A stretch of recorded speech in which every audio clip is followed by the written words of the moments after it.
We are on what I refer to as the long road to reform. And I have to say, we've been on it for a little while now. You see, we're doing this long setup for the Reformation because many assume that reformers like Martin Luther and John Calvin were wild aberrations, that they just sort of sprang up out of nowhere.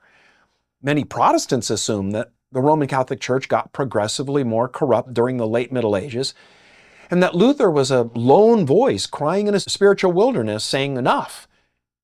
I think many Roman Catholics would agree that the late medieval church got a bit off, but they see what Luther did as a massive overreaction that took him and his supporters completely off the rails.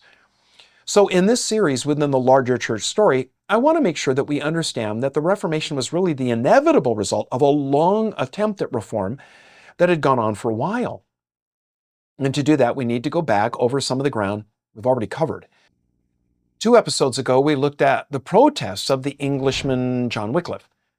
Wycliffe didn't so much seek to bring about reform as he did very publicly point out several places that the Roman Church had deviated from Scripture. He was able to get away with his criticisms because in England he was both geographically and politically distant from Rome. Then, in the last episode, we considered one of my favorites of church history, the Bohemian Jan Hus.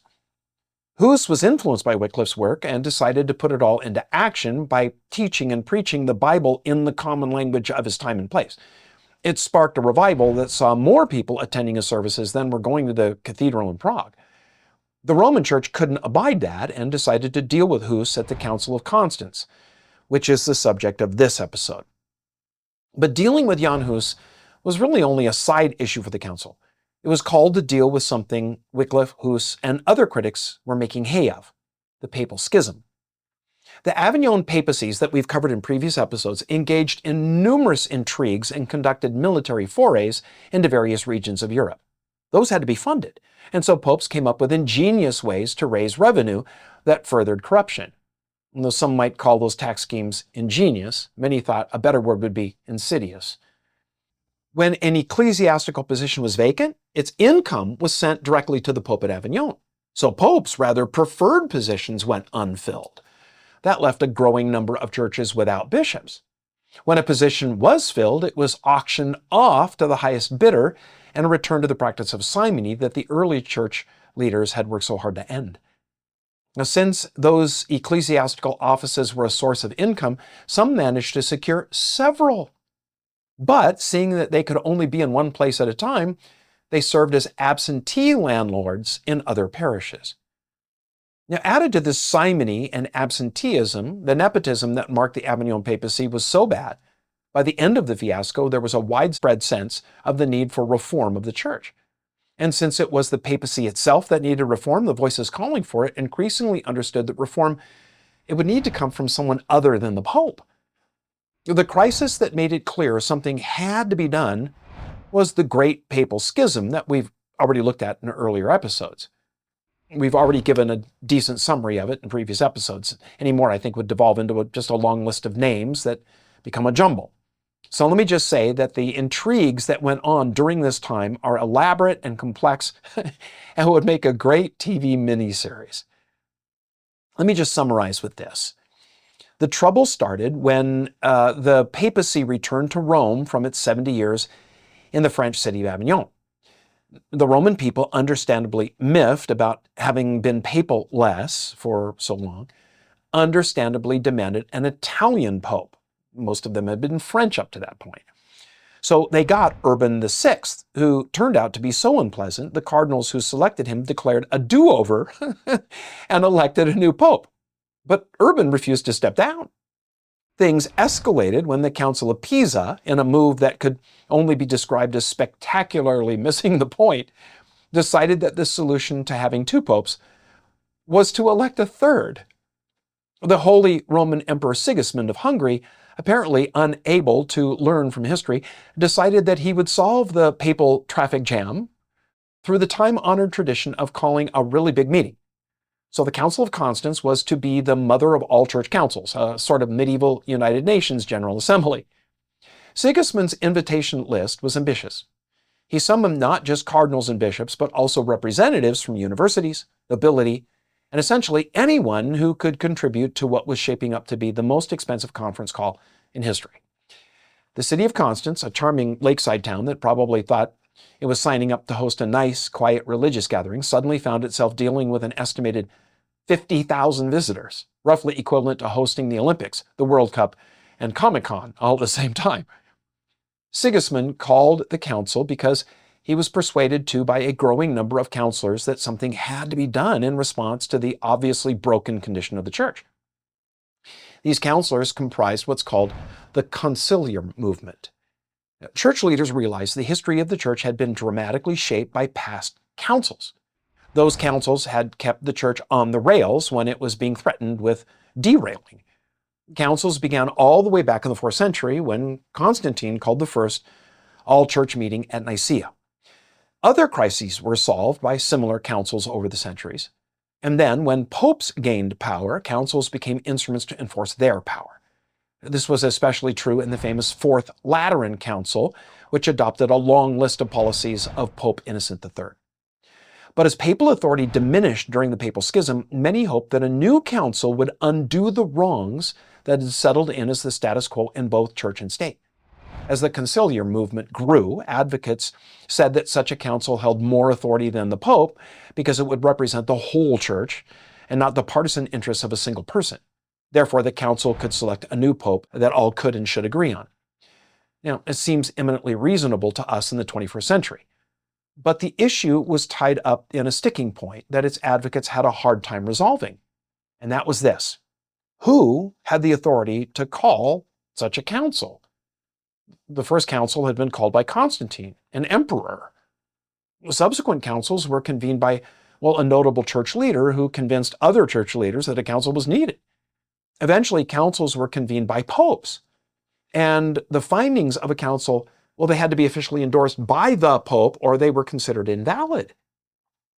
The problem was solved in 1409 when cardinals of both sides of the Papal Schism agreed to a great council in Pisa. And they all lived happily ever after. Of course, that's not how the story goes, as you well know. On the contrary, each of the rival popes called his own council to preempt the one at Pisa. Now, you have to wonder who would consent to such silliness and be on one of those councils. Wouldn't you get an invitation and say, "Oh, thanks, I'm so honored, but I'm busy that month"? Well, it seems that was what some said because both papal councils failed, and they failed miserably. The rival popes retreated to strongholds to await the outcome of the Pisan Council. It had the support of both colleges of cardinals, the one in Rome and the one in Avignon, as well as most of the courts of Europe. Rather than saying one of the two papal claimants was right, the council declared both unworthy and deposed them.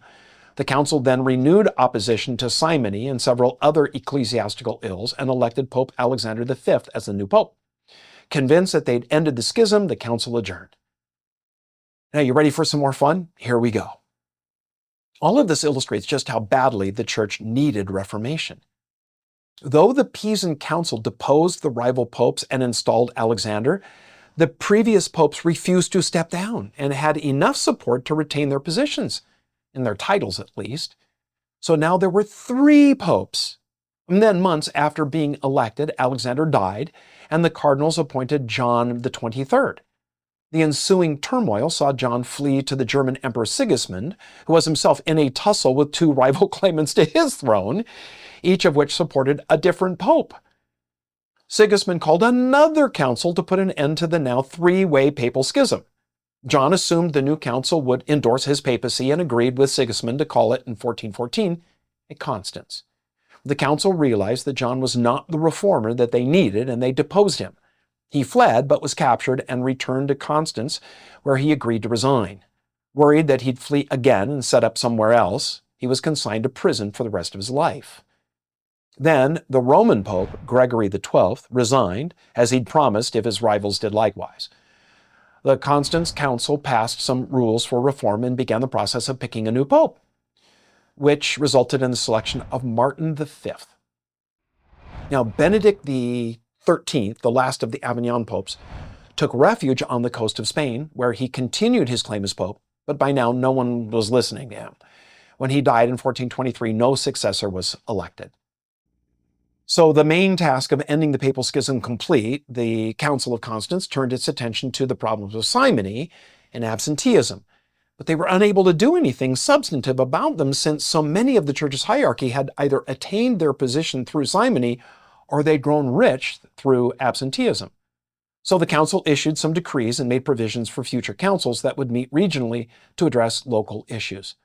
They then turned to deal with our friend Jan Hus. Now, among those that Sigismund invited to the council was Jan Hus, the Bohemian priest whose ideas about church reform were causing considerable anxiety among the ecclesiastical establishment.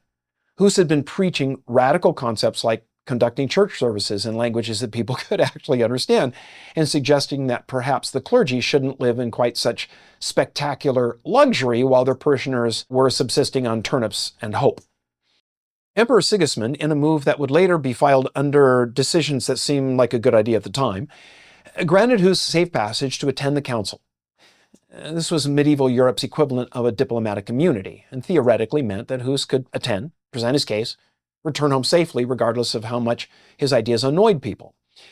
Unfortunately, the council fathers had apparently skipped the section in their theological training that covered the sanctity of imperial safe passage. They promptly arrested Hus, subjected him to what can only vaguely be called a trial, and when he refused to recant his teachings, they burned him at the stake.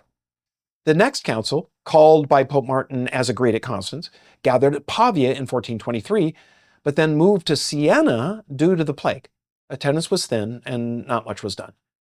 As 1430 and the next council drew near, Pope Martin was inclined to skip it, but advisors informed him the call for conciliarism was still strong, and if he failed to convene a council, it might provoke a new crisis.